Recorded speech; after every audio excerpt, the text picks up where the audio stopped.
Bonsoir Kadoura Dadi, merci d'être Bonsoir. avec nous, c'est un plaisir.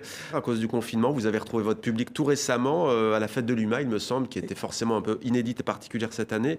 C'était magique, on imagine, non, ce retour? Ouais, c'était à la fois dur pour les copains de la fête de l'UMA parce que évidemment que d'habitude c'est 500 000 personnes et ils ont été contraints de faire la fête de l'humanité autrement. Mais en même temps, c'est vrai que cet instant du coup était précieux. Les concerts sont d'autant plus rares que Mais voilà. vous, c'est quoi? C'est comme un de... sportif qui retrouve la compétition, non? Oui, c'est ça. Il y a une sorte de libération. On était un peu comme j'allais dire des fauves en cage, des saltimbanques en cage. Voilà, Ouais. c'est encore pire pendant 6 mois. Et c'est vrai que là, ça a été une libération. Et bon, voilà, on prend tout ce qu'on peut prendre quand on peut le prendre. On sait que c'est difficile cet automne pour les concerts.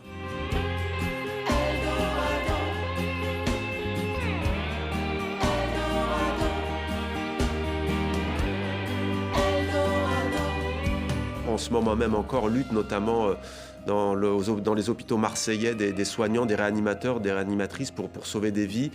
Ça vous tenait à cœur de leur rendre hommage? Bah oui, comme tout le monde, on était confinés et on avait envie de se sentir utile et on voyait ces gens qui étaient là en train de mettre leur santé en péril pour s'occuper de la nôtre, celle de nos anciens, celle des personnes les plus fragiles.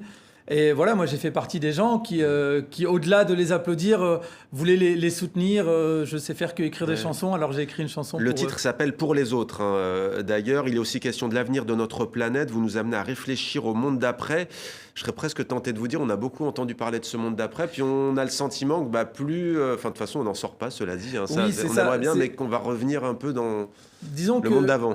Bah, c'est le monde d'avec. Ouais. Voilà, c'est-à-dire qu'on a compris qu'on allait faire avec ce virus et qu'il va falloir prendre du temps pour tirer toutes les leçons. C'est vrai que moi, je fais partie de celles et ceux qui espèrent un ralentissement, le fait de se dire, voilà, est-ce qu'on ne pourrait pas juste se poser des questions sur où on va, sur comment on construit notre société, sur ce qui nous lie les uns aux autres.